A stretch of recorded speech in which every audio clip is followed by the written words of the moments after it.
Они типа тонируют и как-то защищают, да? Да, да, да. То есть это пропитка, вот. Она и защитная, и от ультрафиолета. А как сейчас эту переделывают?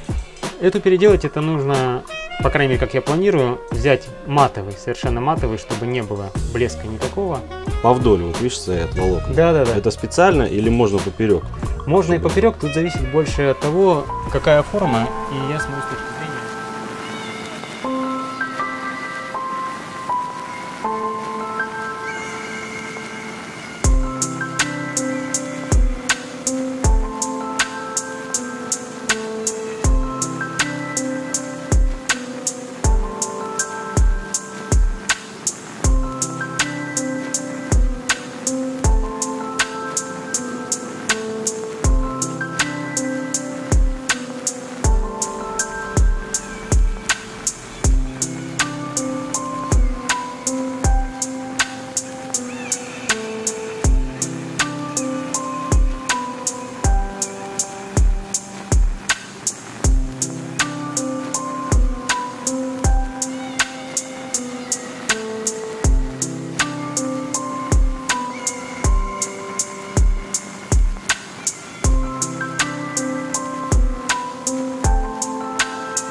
Всем привет!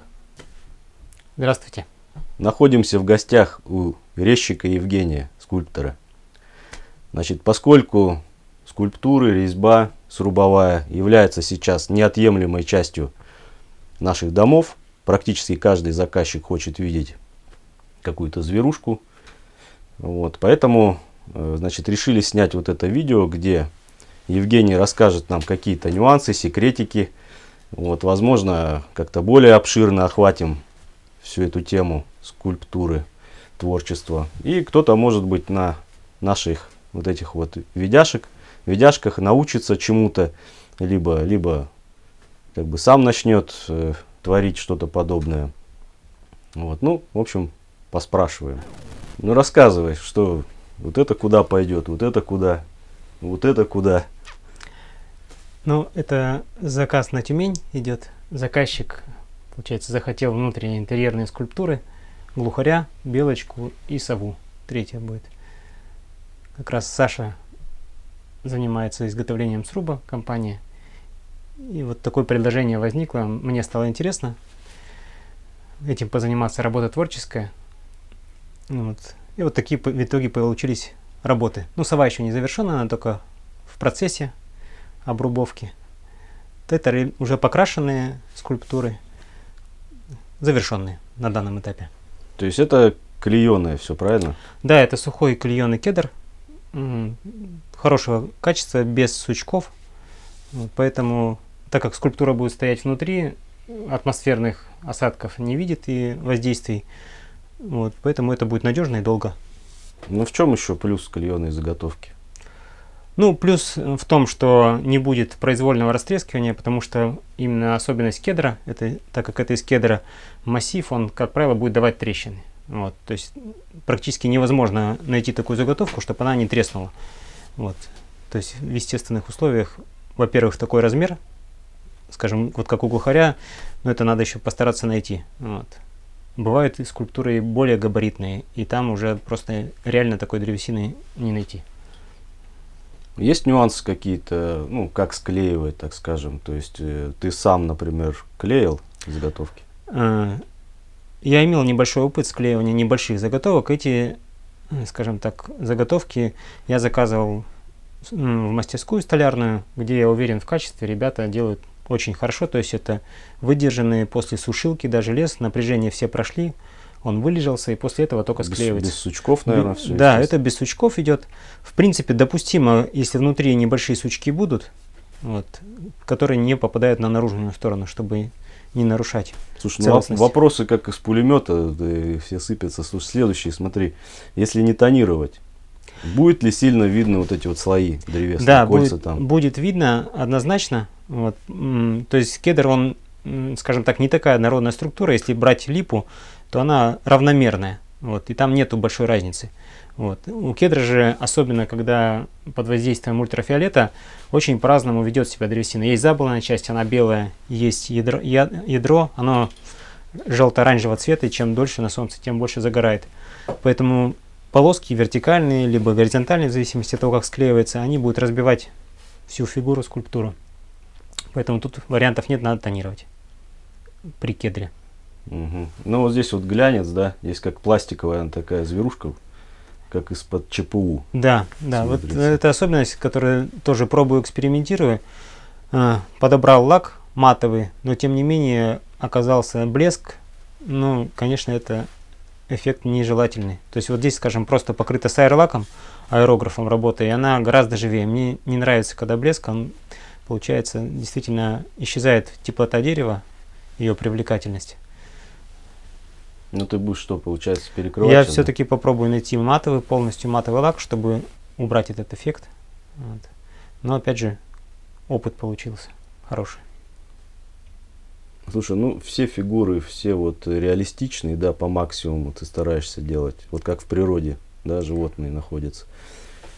Да, хотел, прямо это для меня как задачка принципиальная. Хочется максимально живые делать работы, именно чтобы привлекали, и когда человек смотрит, было понимание, что он соприкоснулся с чем-то таким, с природным явлением, хотя он находится дома, но как будто какой-то мир, дух леса появился в его доме, тем более, когда человек выбирает сруб, я понимаю, это сам материал, который предрасполагает к тому, что человека тянет к природе. Вот. Ну и мне вот именно самому очень интересно, и хочется в этой теме дальше углубляться. Это далеко не идеальные еще работы. Я всегда вижу недостатки после того, как заканчиваю очередную работу, и хочется сделать лучше. Вот. И продолжаю для этого обучаться. Вот. Ну вот плавно перейдем к обучению. С чего, то есть ты как бы с чего начинал? Я знаю, что ты рубил долгое время, то есть сам непосредственно срубы делал. Вот знаешь, что такое, да, стену там сделать, так скажем, из бревна выстроить, столбы поставить и так далее. То есть ты уже с деревом довольно долгое время работаешь. И как ты вот перешел, да, вот, то есть, ну, скажи. Скажем так, рисовал с детства, любил. Вот, даже 20 лет назад художественная школа была у меня, ну, в жизни. 4 года обучения. Всегда эта тема привлекала. Вот, и хотел именно переквалифицироваться с плотницкой работы, которая мне нравится. Это тоже дело благородное, но именно меня больше вдохновляет создание скульптуры. Вот. Стал снова делать наброски, рисовать. То есть для любой скульптуры, конечно, принципиально важно чувствование формы. Без рисунка здесь никуда. То есть нужно постоянно практиковать. Не обязательно, я считаю, даже иметь художественную школу. Ну, у кого-то не получилось этого опыта, или человек не учился в художественной академии, но это не говорит о том, что он не может начать заниматься скульптурой.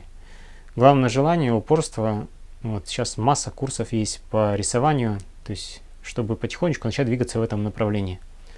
Ну, дальше, кроме рисунка, естественно, нужна работа с объемом. Тут могут быть разные варианты. Либо это пластилин, глина. Просто даже можно из полистирола вырезать резцом тем же самым. Вот, чтобы вообще понять. Потому что рисунок и скульптура разница большая. Именно что, когда ты занимаешься резьбой, то есть всегда объемы. То есть на рисунке ты так или иначе видишь контурные линии. Вот, в скульптуре уже требуются ракурсы и 3/4, и фронтальные. Вот у тебя там вот, я вижу, пластилиновые есть. Да, есть. Скульптурки. Ну, вот как раз прежде чем, скажем так, приступить к резьбе, я обычно делаю модельки. Вот это в данном случае. Чутки маленькие. Филин. Скажем так. Филин-то у тебя вон. Да, филин большой. Вот, но это не эта модель, это, скажем, работа еще не реализовывал ее. Вот, модельки действительно лучше делать больше, потому что на... Можно белочку? Да. На малых формах сложно добиться, получается, детализации. Вот. И в процессе реализации уже реальной работы это как только общий контур можно поймать и формы. У меня даже просто не было нужного объема пластилина. То есть сейчас я уже закупил. Вот. Пластилин, кстати, может быть любой. Это не обязательно специальный какой-то? Нет, не обязательно специально. Есть гамма, луч. Это самые дешевые, доступные пластилины. Детские, да? Нет, немножко не детские. Главное, чтобы они были без серы, то есть экологически чистые, потому что работать все равно руками. Вот. И твердость подобрать уже исходя из задачи. То есть, ну, это в художественных магазинах также. Это да, все... в художественных магазинах, в интернете это без проблем находится. Вот. Набор нужно стеков иметь, то есть для лепки. Это как типа резцы, да? Да, как резцы металлические. Вот. То же самое приобрести их. Ну, и отсекать все лишнее, как говорил Микеланджело. Да, да. Ну, в процессе лепки немножко другой получается принцип. Если в резьбе ты действительно отсекаешь все лишнее, то в лепке, наоборот, ты добавляешь необходимое, набираешь форму. Вот. Поэтому резьба, она не прощает ошибок. Условно говоря, если уж отрезал, то отрезал. Не приклеишь. Вот. Когда скульптура именно из пластилина. Почему важно сделать модель? Пока ты лепишь, ты чувствуешь форму. Ты уже смотришь все нюансы. И потом гораздо проще, скажем так, не отсечь лишнее от работы. Ну, то есть основной ключ, так скажем, к тому, чтобы вот не отсечь лишнее, какой, как ты считаешь? То есть рисование это первый, да, навык, да, который рисование, должен быть. вообще это чувствование линии, изучение. Вот. Лепка обязательно, это чтобы почувствовать объем. Человек, который ни разу не вырезал, очень сложно представить, то есть, потому что рисунок это плоскостное изображение. Пока ты не прорисуешь, естественно, еще очень важный момент, это перед тем, как начать работу, вот, я массу фотографий просматриваю. Ну, скажем так, терминология есть референс, то есть это, например, вырезая глухаря или лепя его, это нужно фас, профиль, 3/4, вид снизу, вид сверху, покрутить. И поэтому это большая работа, достаточно найти нужные фотографии, потому что каждая птица, она индивидуальна, размеры, особенности, цветовые, форма, возраст, пол, вот. И поэтому нужно перерыть массу фотографий, найти нужные, подходящие, и после этого уже, когда собрался целый спектр, изучаешь форму на них и создаешь модель, лепишь. Вот, когда модель пролеплена, ты уже так или иначе имеешь опыт и понимание, пусть широкое, без анатомических особенностей, но повторить это уже возможно становится. Ну вот я смотрю, у тебя тут тоже есть головы из пенополистирола, да? Вот. Да, да, это вот как... Можно из пластилина, можно из пенопласта это все резать, да? Да, да, это вот как раз как вариант, что если пенополистирол, это сродни уже дереву. То есть ты уже вырезаешь из материала, где, по сути, уже убираешь лишнее. То есть в пластилине ты набираешь, вот это уже процесс такой же объективный, как и резьба. Это, кстати, работа, ребята приходят, молодежь, старшеклассники. Ты уже кого-то учишь, получается. Да, я уже учу потихонечку, этот опыт мне тоже интересен, и ребятам нравится, то есть у них уже получается, ну вот этот вот 11-классник делает, то есть сначала вот он прорисовал, вот есть некоторые фотографии, фас-профиль орла, вот, и после этого уже приступил к этому этапу резьбы из стирекса. Мягкий материал, он недорогой, по сути. Ну вот про курсы ты говорил, то есть зачем тебе тогда, если ты уже ухватил, да, по сути, как бы и по фотографиям, и пластилин, то есть тебе, я думаю, что тебе многие говорят, что у тебя, ну, в принципе, реально все получается, реалистичные, да, фигуры, как живые. Вот. Зачем ты тогда там проходишь еще эти курсы, вон, анатомии, люди вон у тебя там. Да, скажем так, людям нравится, но я сам вижу массу недостатков и понимаю, что мне не хватает базы, понимания. Можно сделать внешне очень похоже, птица, зверушка или человек, вот, но когда ты не знаешь, как устроено, у тебя некое отсутствие свободы. То есть, если ты хочешь передать состояние, настроение, динамику движения, например, фотографии даже такой не попалось. То есть, если ты знаешь анатомию, то это расширяет твои возможности вплоть до того, что ты можешь сам создавать любой формы, модель, вот, в любом состоянии. Вот, соответственно, эмоциональная насыщенность будет более другая, больше гораздо. И если говорить про восприятие, как будто человек может сказать и так похоже, но если у меня у самого будет глубокое понимание, я уверен, что результат он будет соответствующий. То есть за этим будет всем чувствоваться правда.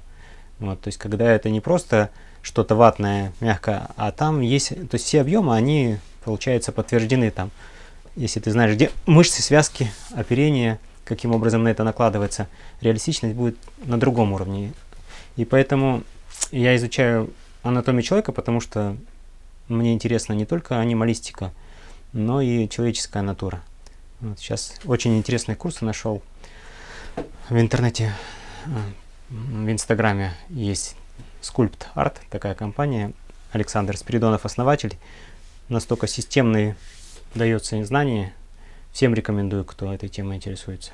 Есть еще что добавить вот по именно обучению, да? То есть это рисунок, лепка, изучение анатомии. То есть практика, еще раз практика, это понятно. Практика, насмотренность, да. Вот. Ну, конечно, это весьма поверхностно мы коснулись этих тем. То есть там нюансов, деталей огромное количество. Книги, может, какие-нибудь? Конечно. Книги, насмотренность, то есть и изучение работ других мастеров, и масса перелистывания фотографий. То есть это постоянный процесс, когда ты в жизни наблюдаешь. То есть ты все время смотришь с точки зрения, как сделать лучше, где интересная идея. То есть вдохновляет все и работа других людей, и сама природа. Вот. Какие-то есть авторы? Ну, скажем так, это, что я смотрел, это в основном на ресурсах Инстаграма и Пинтереста. Вот. Это огромное количество работ интересных получается. Именно скульптуры. Скульптура, да. Причем я смотрю не только дерево, и в будущем, естественно, хочу расширить, потому что дерево, оно имеет свои ограничения. Вот, как по, скажем так, по материалам, по объему. А из чего-то гипс? Хотелось бы и гипс, возможно, искусственный камень, современные полимеры различно есть, то есть отливать можно фигуры. Вот, и бетон, то есть парковая скульптура может быть. То есть это гораздо долговечней. У каждого материала есть свои плюсы, свои минусы. И, естественно, и потребители, люди, которым нравятся те или иные характеристики у дерева, своя прелесть, она теплая, живое. Вот, и многим это нравится. Вот. Есть работа, которая для улицы, но, конечно, там лучше материалы другие использовать, которые будут долговечные, не боятся осадков. Вот. Поэтому еще важная составляющая — это инструмент.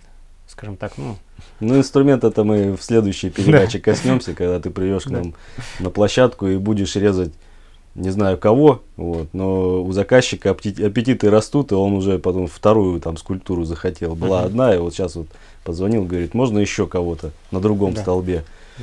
Вот, то есть я думаю, что там мы поговорим уже более детально про стамески, про бензопилу, там, чем все это ты делаешь, так скажем. Вот, а именно вот по началу, то есть с чего начать, там, ну, начало, я думаю, что это, конечно, желание прежде всего. Да, желание. Самое основное. Без этого, то есть если конечно. Просто так на автомате подойти, даже несмотря на то, что деньги неплохие, я так понимаю, ну, сколько стоит? Заказчику вот этот, если не ошибаюсь, обошелся где-то около 80 тысяч, то есть тут склейка, только заготовка, ну, вот там, где я заказываю, ну, около 20. 17-20. Сейчас цены подорожали на материал, возможно, будет даже дороже. Поэтому дерево, вот именно клееный сухой материал, не самый дешевый. Вот, даже если... Ну, работа, считай, остальные, это 60 рублей примерно. Да. Это вот именно за эту работу была, да, но это я пробовал, увлекся, позволил себе уже не считать деньги, вот, и просто сделать результат, который меня сам на данный момент устраивал, на момент изготовления. Вот. То есть сейчас бы я опять видел, что сделать лучше. Но я понимаю, эта цена, конечно, она легко в 2 раза может быть дороже. Вот. После того, как выставил работу, были предложения и желание уже приобретать. Даже несмотря на такую цену, как бы у тебя, я так понял, сейчас отбоя нет от заказчика. Да, я не успеваю. На далеко вперед у тебя там уже все распланировано. Да. И не только на такие, как бы, средние, да, там это маленькие, средние уже, можно сказать, хотя она не маленькая совершенно. То есть сейчас вот у тебя там стоит заготовка для волка, да? Да, натуральную величину. Сколько? Метр там на... 1,20 на 85 в холке, то есть это размер такого среднего волка, ближе к крупному. Вот. Заказчик захотел. То есть уже в натуральную величину там крупные фигуры приходят. Вот. И эти наши мастера, которые все это клеят, да, они тоже как бы за голову хватаются, потому что это переворачивать заготовку раз, подбирать слои, серьезный. Подбирать досочки бессучковые, все это им сложно. И я так понял, что был еще заказ на медведя, они отказались. Да, медведь был натуральную величину, там вес только самой заготовки больше 300 килограмм бы вышел, и в мою мастерскую просто даже в дверь не влезет. Вот. То есть я не нашел пока, кто бы склеил такую заготовку. Ну, какие варианты, если без заготовки резать такие вот, чтобы тоже в сухом месте можно было поставить? Ну, скажем так, вот если говорить в сухом месте под крышей, и человек именно хотел бы, чтобы не было трещин, вот, потому что есть заказчики, которые понимают, это дерево, оно дышит, вот, это можно из массива столба взять кедр там 80-сантиметровый, то... Там ты говорил что-то тополь. Да, да, есть вариант тополя, в нашей полосе он не очень распространен, растет, особенно больших диаметров. Вот, тополь, у него особенность такая, что он не дает трещин больших, таких до сердцевины. То есть это мелкая трещина, которая даже потом, усыхая, они сжимаются. И то есть можно сделать крупную скульптуру, но надо понимать, что тополь, он очень хорошо должен быть защищен маслами какими-то дорогими, Ну, которые тоже, держат. если будет влага попадать, Да, то же да, самое. да. По гниению, скажем, если говорить про устойчивость, кедр дает фору однозначно тополю. Но есть особенности, что он гигроскопичен, получается, сильно очень разбухает, потом усыхает, и вот эти вот движения все соответствуют, трещины возникают. А в срубе на бревне, допустим, вот насколько сложнее такие вот скульптуры делать? Ну, они, понятно, что они как бы выглядывающие такие, то есть они как бы в теле бревна находятся. То есть, может быть, это попроще как-то вообще, или как ты вот считаешь? Ну, скажем, для заказчика это однозначно дешевле, потому что не получается, скажем, отдельную заготовку, где требуется клеить. Вот. Но есть особенность, что трещины неизбежны в бревне в цельном массиве. На мой взгляд, это не ухудшает работу. Там, может быть, такой детализации не требуется, как здесь. Там будут работать крупные формы, объемы. Вот. Ну, был опыт, как раз у вас выполнял голову лося и медведя. Вот. И смотрится, на мой взгляд, очень эффектно, брутально. То есть человек, который выбирает сруб, крупные бревна, формы, то есть они для этого, на мой взгляд, очень подходят. Там посетители. Кто-то пришел в гости. Про бревно расскажи, вот чем отличается обычная вот такая из склеенной заготовки от в массиве бревна находящейся скульптуры? Есть какая-то разница? Или же вот надо делать прям точь-в-точь, вот все вот прям вот эти мелкие все перышки, там чешуйки и так далее. И в бревне это то же самое. Или в бревне не получится просто, потому что там трещины, там сучки, еще что-то, какие-то нюансы.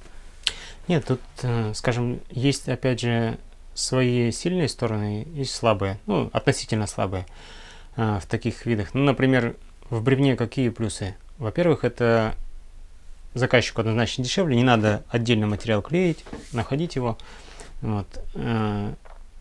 И есть особенность такая, что когда занимаешься резьбой в бревне, детализация вот такая мелкая, вот какая-то, она не имеет смысла, потому что вероятнее всего это будут трещины, точнее они точно будут, если мы говорим про кедр. Вот. Поэтому работать будут крупные формы, вот. Профиль где-то, ну, такие массы хорошо работают. Вот. Это, например, на коньковом бревне, если сделать элемент, там, голова, вот такие бывают заказы орла. Ну, с сапсантом ты да, делал. сапсан, сокол, ястреб, там, орлан белоголовый. Любые варианты, вот, то есть, получается, там и нет смысла на там 4-5 метрах, даже 3, вот эти вот мелочи никто не увидит. То есть, будет крупные вещи. И трещины, они как таковые, на мой взгляд, не портят. Вот. Опять же, атмосферная влага, например, вот такая работа, ее не выставишь на улицу, потому что хоть и тут самые лучшие клеи используются, и дерево качественное, но если будет постоянно намокание и сушка, вот, то это приведет к тому, что какие-то там, может, через 5-10 лет появятся трещинки. Ну и срубовые же тоже нельзя, чтобы оно там попадало в Да, влагу. То есть да. это все равно где-то под кровлей, в столбе или же там в стене, но все равно свес крыши Да, защищает. свес в любом случае, вот, но, скажем, вот эта работа, даже если она внутри находится в помещении, то есть это стабильный, ну, климат, там, плюс-минус 20 градусов. Перепадов нет. Да, перепадов нет. Уличная это все равно будет дышать. Вот. Но если там крупные формы, это не беспокоит, на мой взгляд. Ну, меня лично не беспокоит. И есть люди, которые относятся с пониманием, что дерево это трещины, это сучки, это изъяны, это своя красота, своя природность. И также вот эта форма, она брутально смотрится, на мой взгляд. Вот. И эффект хороший. Если мы говорим про опорный столб, вот сейчас несколько заказов, последних очень людям нравится, когда вырезается сова или филин в дупле. Есть идея, кстати, сделать не просто сову филина, а еще с маленькими совятами было интересно, то есть, чтобы выглядывали несколько головок. Вот, то как раз сучки и изъяны природные обыгрываются очень интересно, что можно сделать, что там дупло внутри, то есть при хорошем подборе материалов, вот, и это прям очень живо смотрится. Ну, как в природе, да, дерево растет, там да, дупло, сучок, да. там, и там кто-то сидит. Да, да, и смотрится отлично. И вот этого эффекта добиться, например, в клееном варианте вообще не получится никак. То есть клееный вариант это уже где-то садишь на какое-то интересное место, а вот в столбе это ничем не заменить, на мой взгляд. Вот, поэтому есть особенности. Я вырезал голову лося прямо в интерьере, внутри. Да, трещинки есть, но они не смущают. И заказчика не смущает, и, на мой взгляд, смотрится очень эффектно. Ну где-то можно потом подделать же, правильно, там герметиком, вставочки сделать, если уж совсем там. Если уж совсем где-то, скажем так, в любом случае, когда вырезаю в бревне, в массиве, то, конечно, использовать нужно уже подсушенный лес, где уже наметились основные крупные трещины, чтобы это не прошло через там клюв или нос или глаз. Рога у того же лося хорошо разошлись потом. Да. Ну вот, поэтому, конечно, нужно подсушенный лес использовать, чтобы уже проявились природные какие-то изъяны, и обыгрывая их максимально, уже туда вставить скульптуру. Ну вот какие-то фишки, кстати говоря, вот про рога, помнишь, мы говорили, что можно и натуральные поставить, можно глаза, ты сейчас, я видел уже, какие-то с Алиэкспресс вставляешь. Нет, не с Алиэкспресс. С Велбрис? Беларуси. Есть хорошая фирма, делает глаза любые практически. Вот, то есть даже фэнтезийных персонажей можно под заказ, и там от 6 мм до 10 сантиметров. Причем там щуки, рыбы, птицы, звери. Ну, я так понял, ты только начал внедрять, да? То есть у тебя такое, чтобы показать? Или есть ну, здесь нету, это уже позже, вот, например, которую приеду вам сову делать, филин в дупле, там уже будет вставные глаза филина. Вот, с очередной краской, да. Такие... Также клюв, помнишь, мы думали, что на сапсана можно вообще металлический, латунный какой-то клюв вставить, да, потому что все-таки, ну, кончик, да, тоненький, да, может где-то откалываться. Кончик тоненький, я вынужден сохранять все-таки массу больше, чем она пропорционально существует в природе. И если человек захочет, это, конечно, такой VIP-вариант. То есть можно, конечно, сделать, где будет там золотой, медный, латунный. Это будет стильно смотреться очень и позволит вот именно на просвет, на профиль, ну это будет уже реально как у птицы. Ставить туда тоже глаза. Вот глаза, они дают очень сильный эффект живости, потому что, ну если мы говорим про животное или птицу, то есть есть структура бархатистая там шерсти, либо оперение, вот, есть костные, это уже вот клюв, когти, да, и глаза блестящие, то есть это другой материал. И его бы в другом материале выразить, ну тогда это эффект совсем другой получается. Вот. То есть есть тоже идеи, как и когти, и клюв попробовать реализовать, но это уже, скажем так, более дорогой будет вариант. Можно и каменные пробовать делать, и металлические полностью коготки. Вот. Также они должны быть матовые, не блестящие. Ну, когда откроешь свой курс обучения? Евгения Гольдина. Идея есть, пока готовлюсь. Хорошо. Да. Желание такое есть. Тебя-то на всех не хватает, а заказов прилично. Да. Пацаны уже что-то вот режут, да, получается. Да, экспериментирую, пробую. Скоро думаешь, что в принципе может такое, да, быть, что как бы, отдавая заказ тебе, сделают не хуже. Да, я считаю, такое есть. Ну вот, говорю, вот здесь вот уже вполне парень чувствует. Вполне чувствую, да. Но ты знаешь, ему как бы рановато, мне кажется, еще. Ну да, еще поучиться. Вот. Но так или иначе, было бы желание упорства. Я понимаю, тут основной принцип, это если человеку нравится это дело, если он любит, то он однозначно добьется. Вопрос времени. Вот тут даже вопрос не таланта. Ну ты примерно прикидываешь, сколько, как бы еще, год там, полгода. Сколько нужно человеку? Ну да, сколько вот вы, уже может кто-то у тебя есть там, который готов. Так сложно очень сказать, настолько это индивидуальная вещь, то есть разные люди, насколько человек увлечен и готов отдать этому все силы и время свое. У каждого своя реальность, и поэтому тут прогнозы ставить сложно. И опять же, у кого-то есть изначальная большая предрасположенность, ощущение, формы, чувствования. Ну, я так понял, пока нет. То есть ты-то уже давно режешь и можно сказать, преподаешь, да, каким-то ребятам, и не только молодым, я так понял, и в возрасте тоже интересуется. Но вот таких вот, кого бы ты сказал, что вот есть точно человек, я уже его выпустил, сделал? Нет, такого еще нет. Скажем так, я недавно вот с ребятами мы занимаемся, наверное, ну, может быть, месяца 3-4 только начали пробовать. Вот. Системного я как уроков таких не давал, не выпускал никого, как учеников своих, вот, потому что сам еще учусь. Вот, и мне это мешало. Хотя сейчас понимаю, что уже есть какой-то опыт, которым могу поделиться. То есть уже накопили знания, где кому-то, я считаю, это может быть полезно. Слушай, а покрывал, ты говоришь, чем его? Это Сайер лаки. Вот. Сайер это что, фирма такая? Да, это фирма, производитель Сайер лаков. У них огромное количество, на самом деле, лакокрасочной продукции на водной основе. И, по-моему, не только, как уличная, так и внутренняя. По-моему, если я не ошибаюсь, Италия, что ли. Вот, даже это... Так не погружался, опять же советовался с ребятами, которые занимаются. Они типа тонируют и как-то защищают, да? Да. То есть это пропитка, вот, она и защитная, и от ультрафиолета, еще и дает и цветовое. А ну, вот это беленькие? Беленькие это естественная древесина, то есть именно если брать у глухаря, да, то у него эта полоса на оперении такие белые пятнышки, как и вот эти вот места, впрочем. Но это покрытое тоже? Или Нет, это, это не просто... покрыто, это я просто в основном фоне выбрал, вот, и потом общим бесцветным защитным делаю. Вот. Потому что у Сайра нету вот белого такого, я не нашел, по крайней мере, чтобы добиться эффекта. Но это финиш или ты еще чем-то будешь покрывать? Нет, это финиш. По сути, это финиш, потому что на примере с белочкой мне не понравился эффект блеска. Вот. А вот эта бархатистость, которая получается... Смотри, запыление какое-то, еще что-то. То есть, ну, будет где-то там, знаешь, стоять на бревне, на балке. По-хорошему, это сухая чистка должна быть либо щеточкой пушистой, такой мягкой, либо, если есть возможность, обдуть просто пыль. Вот. В этом случае было бы лучше, потому что лак, конечно, он защищает, но при этом скульптура сама теряет эффект живости.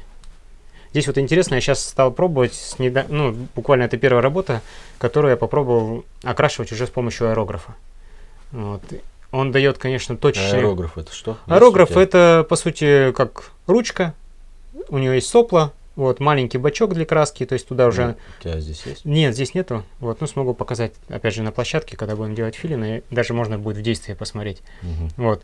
Но в чем особенность? Она дает направленную струйку распыления, вот. И вот здесь вот смотри, вот видишь, какой эффект получился. То есть как будто бы это рябь пера. То есть это когда я не фронтально дул, а сбоку. И получается, даже когда нету освещения нужного, вот, то сама краска легла таким образом, что ощущение вот этого ряби появилось. Ну, то есть я в нескольких местах это попробовал добиться вот этого эффекта. Вот. То есть это тоже в процессе вот работы выяснилось, и оно... То есть ты сначала аэрографом, потом с аэрлаком? Нет, с аэрлак это уже, по сути, то, что я наливаю в аэрограф. То есть он есть разных тонов, у него своя палитра гамма, я выбрал здесь 3 цвета. Тут махагон, орех, и еще, по-моему, какой-то был один. Вот. Я уже заливаю в бутылечек, прохожу фон, основной покрываю, потом меняю краску, остаток, если остался, выливаю, заливаю следующий и прохожу им уже акценты. Вот. Ну, вот здесь вот как раз то, что мы говорили про глаза, да? То есть ты хотел бы здесь видеть вот именно вот в столбе? Да, то есть, на мой взгляд, эффект был бы гораздо ярче. Вот я уже чуть позже столкнулся, нашел эту фирму, потому что, как ты говоришь, на Алиэкспрессе я не нашел чего-то достойного, где в одном месте можно найти любые варианты, а вот тут в Беларуси производят фактически любого размера, и здесь, конечно, если бы это был настоящий глазик, эффект был бы просто вау. Вот. Ну, слушай, а более натуральные цвета, допустим, вот, ну, он же глухарь темный, такой совсем бывает, там разноцветные там всякие штуки, сине-зеленые, черные, Да, вот ты вообще думал над этим или как-то ближе все-таки к древесному что-то? Я пытаюсь, когда делать, все-таки хоть и к реализму тяготею, но само ощущение, вот именно когда материал дерева, хочется, чтобы это было понятно, что это дерево. Почему вот лак мне не понравился, блеск дающий, что ощущение, ты не понимаешь, с какого материала это сделано. То есть, если мы возьмем кроющие краски, вот, есть акриловые краски, ими тоже красят, вот, но там уже непонятно, что под этим находится, под краской. Пластмасса, это отливка. Вот, и поэтому я все-таки стараюсь сохранить древесину максимально. Вот, потому что, ну, все-таки дерево, оно имеет прелести. В этом и суть. Да, в этом и суть дерева. Подумают, что это пластик. Конечно, да. Вот. А как сейчас эту переделывать? Эту переделать это нужно, по крайней мере, как я планирую, взять матовый, совершенно матовый, чтобы не было блеска никакого. Вот. Покрывается сверху тонким слоем. Прям сверху? Да, прям сверху, и все, она закрывает. То есть любой глянцевый лак, если сверху закрыть матовым, то блеск исчезает. Вот. Просто тут заявлено было, что он матовый, но оказалось, что нет. Вот. А вот эти вот варианты, видишь, с коготками. Вот здесь ты добавил массы. Да, вот, для того, чтобы не скололи. Да, для того, чтобы не скололись. Здесь в идеале, если, конечно, я бы делал сразу же на месте, то, еще размышляю, можно делать просто общую подставочку какую-то. Вот, можно заморочиться делать в форме листа, например, какого-то листа или объема, там веточки, палочки посадить. Тогда это будет более естественно. Здесь это просто может врезаться чуть глубже, ну, чтобы это то бревно или сучок, на котором она сидит. Вот. Так как скульптура изготавливается на расстоянии, то фактически нет возможности сразу же точно понимать профиль того места, где сядет скульптурка. Вот. Здесь, скорее всего, будет засверливаться отверстие. Вот, то есть ответная часть засверлится, и будет штифт стоять, чтобы не свалилась скульптурка. Угу. Слушай, а Макс уже еще там Хариуса, или кого? Леща он там хотел? Да. Или Хариуса? Хариуса, да. Хариуса делает знакомый мой. Мурат. Мурат Да, Мурат, делает. да. Хариусы и леща, да, 2 рыбы. Две, да, Да, все-таки? 2 рыбы, да. Вот. Но там будут они тоже отдельные, получается, в кухонной зоне, вот, на бревно будет накладываться. Вот, уже, то есть не в массиве. Вот.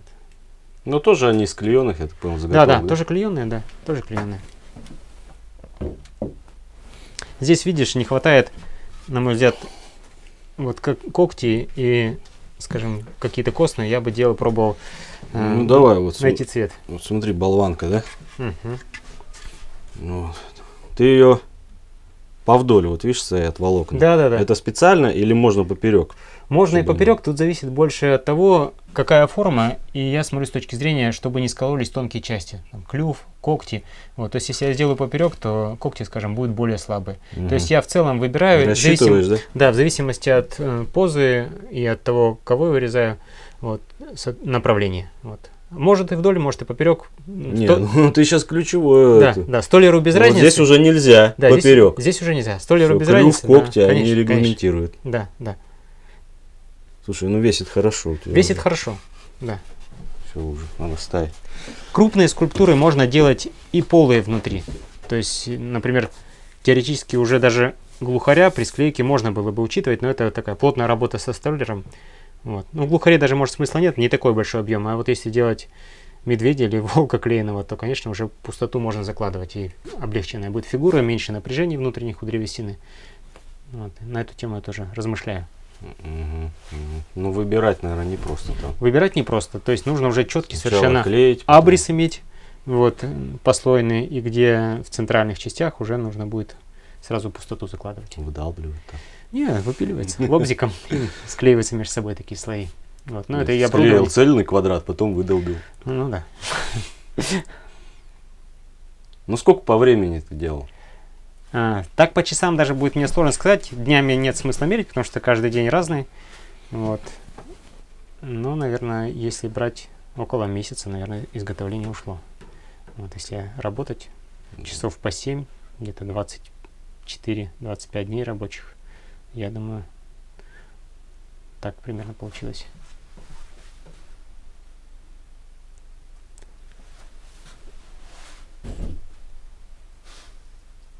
На грубую я проходил сначала пилой, аккумуляторной, так как работаю в мастерской, аккумуляторной пилой. Дальше уже обработка стамеской, немножко болгаркой. Вот. Слушай, а вот тут вот у тебя вот есть заготовочка тоже. Да, да. Это вот заготовочка как раз. Вот модель. Вот, по сути, это вот будет вот такая белочка. То есть, на самом деле, она располагается вертикально. Это тоже одна из работ, которую я уже реализовал. Это столб входной группы. И белочка вот бежит вниз. Как бы там предполагается корешкам, кладошкам, которые лежат на подоконнике. Вот, а это отдельная будет такая же белочка, которую можно будет на любой столб посадить. Вот. Причем ее можно и вот так, и вверх. То есть в любом положении она работает. И в бок. Можно и в бок. Ну, только если бревно горизонтальное. Вот так вот. Короче, вот так одну, вторую, третью. Да, насадил. да, можно прямо белочки любят играть, и можно несколько делать композицию.